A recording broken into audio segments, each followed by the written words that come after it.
In this video, we'll continue taking a look at basic Maya shaders.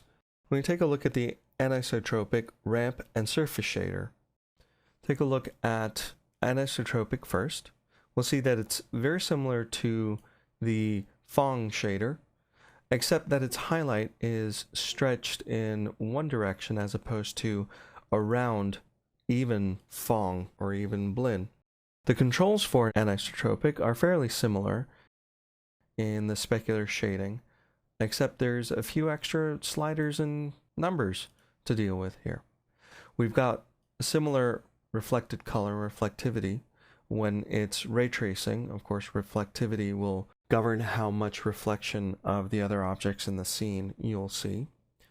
The angle attribute changes which direction the highlight is being stretched, while the spread governs how tight that reflection highlight is. The higher the spread, the tighter the highlight speck will be. The lower the spread and the more diffused or the more soft that reflection will be. That would be the X direction. Same thing for the Y.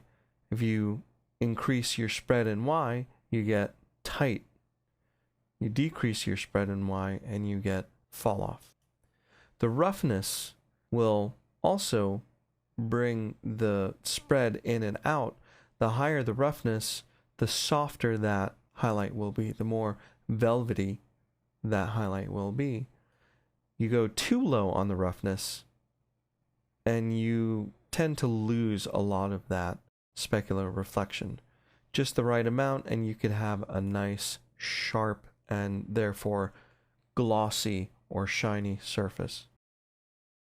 Let's set that back to right about there. Let's bring our spread and create a more nice, even, there we go, kind of a mustache looking shape on that.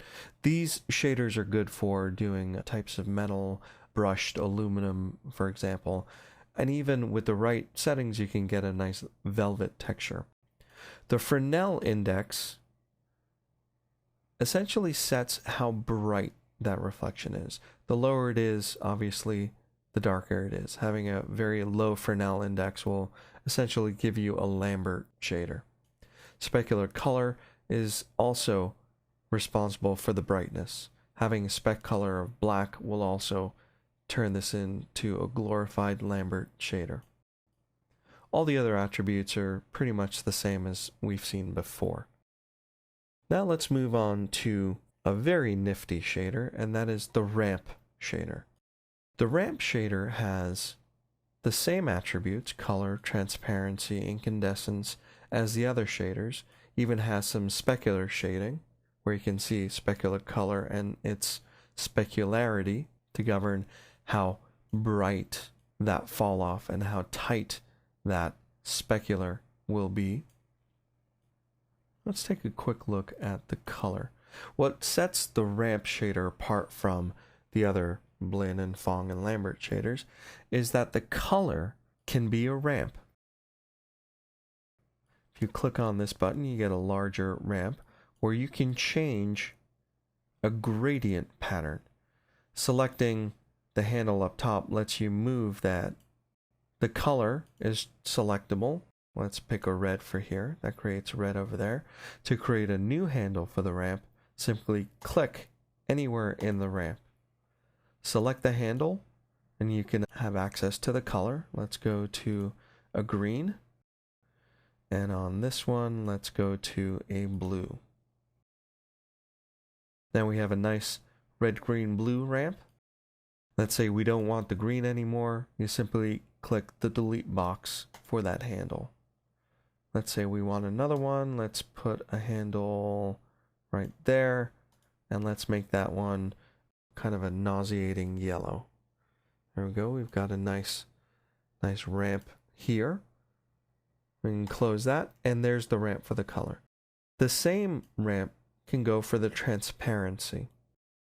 Let's go ahead and create a simple cylinder that we'll take a look at. I'm going to press 5 for shaded view. I'm going to press F to focus my view on the selected object. Make that a little bit taller. And let's assign the ramp shader to that object.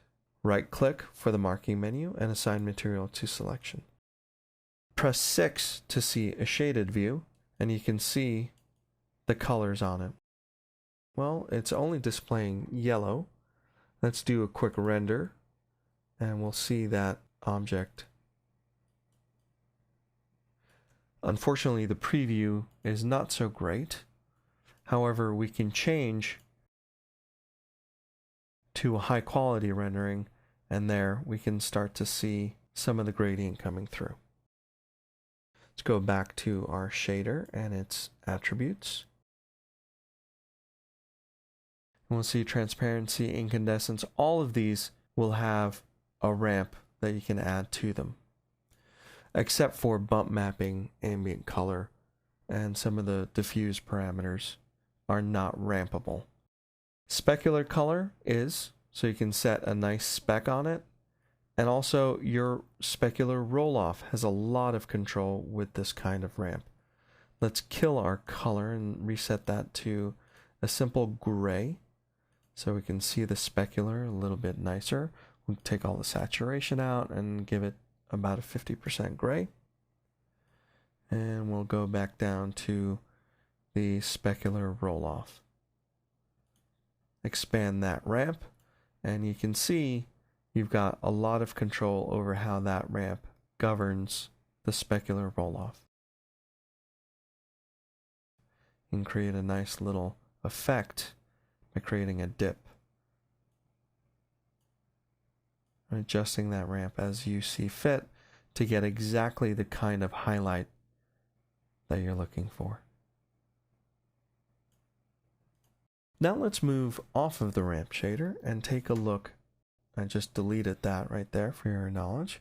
The surface shader is a very, very simple but powerful shader in that whatever color is put on that object, that is the exact color that will come out regardless of lighting. So if I set, let's say, a flat green color to that object, press 6. Let's go ahead and switch back to our default. I will assign it to my cylinder, and when I do, I get a flat green object when it's rendered, regardless of lighting. I can put all the lights in the world in here, and they won't do anything to an object that has a surface shader on it, which is interesting and very useful for when you need to create a flat color.